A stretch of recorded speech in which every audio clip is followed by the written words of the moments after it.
George Rose, an eventful week, but a good night of fights tonight. Yeah, great night of fights. You're right, it was a rough week. We weren't not something that we were expecting, but I thought we were still able to get on a good night of fights, and I was really impressed by some of them performances tonight. The issues earlier in the week, how do you sort of react to all that? How did you navigate that situation? Well, look, for me it was disappointing, to be honest. I mean, we signed a fight at a set weight, and that's what we want, you know. I mean, that was our headline fight, and I thought it was going to be a great fight. Bilal and Reynolds would have been an amazing fight, I think, and I think both of them at their best. It's something that the Australian public deserves to see, and I think really disappointed for Bilal because I know he put in the work. Him and his team, they put in the work to make weight and be there to fight, and unfortunately it was hard to, you can't really get a replacement for that. When you're at 86 kilo catch weight, can't really get a replacement for that, whereas with Reynolds getting then having a fight at heavyweight, you know, heavyweights aren't trying to cut to make weight and they're available. So that opportunity presented itself. We were able to keep the card going because we also had another 6 fighters on this card who put in the work for the last 12 weeks to be ready for this fight night, and we wanted to make sure that the card went ahead, and we're able to do that. So I'm grateful that we're able to still get it on, and that everybody stepped up on the night. I mean, the fights tonight, everybody really put on a show. Some possibly some big upsets, depending who you speak to. I was very impressed by the outcome of some of them fights. In the main event, a good win for Anton. Great win for Anton. I think there'd been a lot of talk around Viliami leading up to it, but then Anton, he took the moment and absolutely owned it. You know, he was a headline fighter on Fox Sports, and he came out there and he owned that ring. And he owned the opportunity. I think his style of fighting is something that Australians will love to watch, and there's plenty of super welterweights for him to be able to get back in the ring with. A lot of talk about Nikita Tszyu, potential opponent. Is that a fight that could happen?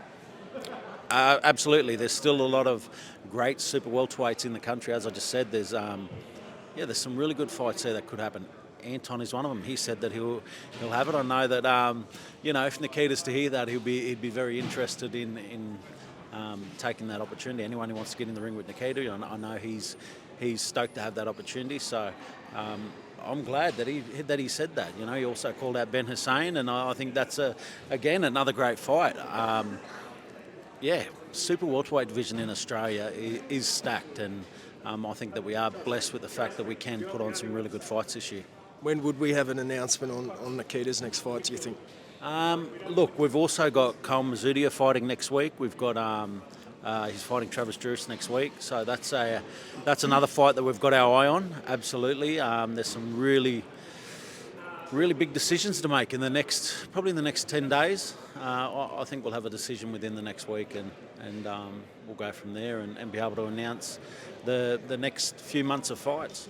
Big couple of weeks coming up, Goodman in Wollongong, and then another No Limit on Fox show, and then over to Vegas. How do you sort of look ahead to these next few weeks? Yeah, look, I've really enjoyed the build-up to the Goodman fight. I think Mark Sleeves has really owned his opportunity to be a headline pay-per-view fighter in Australia. He's taken advantage of it.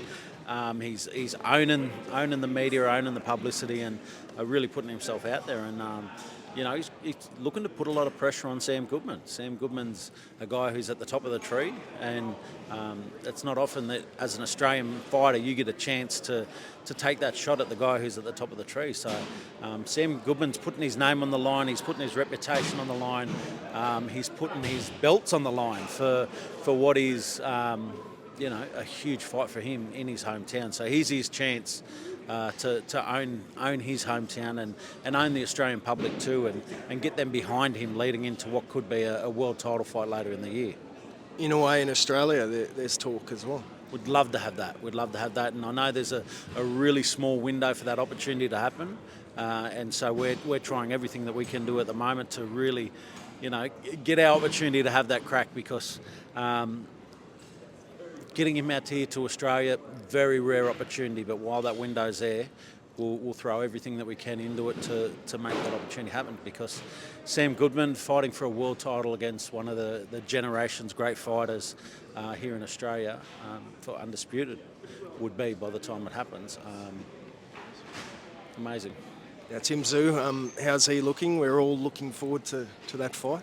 Mate, he looks great. So, I was lucky enough to catch up with Liam and Tim, both over there in Vegas, and both of them are really looking amazing.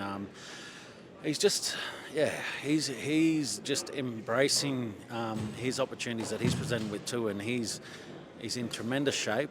I think he's winning over some of the American public, and it helps. Like, Keith Thurman is a great boxer, but he's also a great personality for boxing, and he's bringing attention to the fight.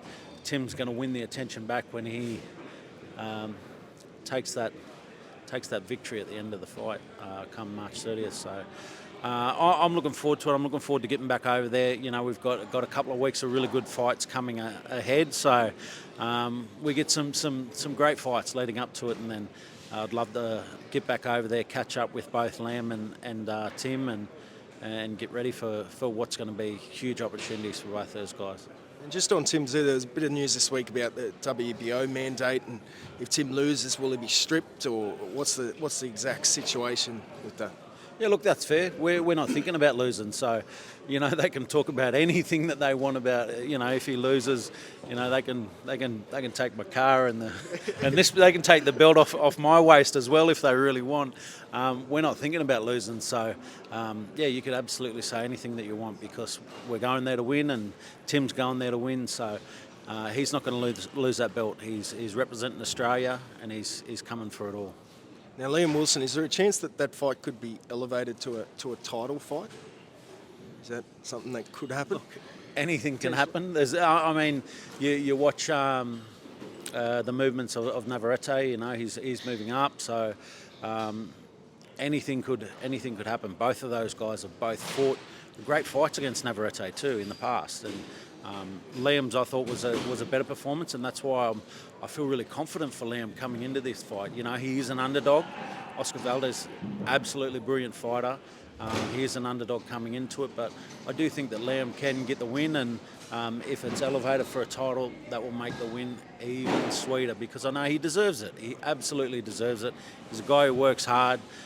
He's never backed down from a tough fight, and he's always ran head on into it. So he's a guy who deserves it. Beauty. Thanks so much, man. Thank you.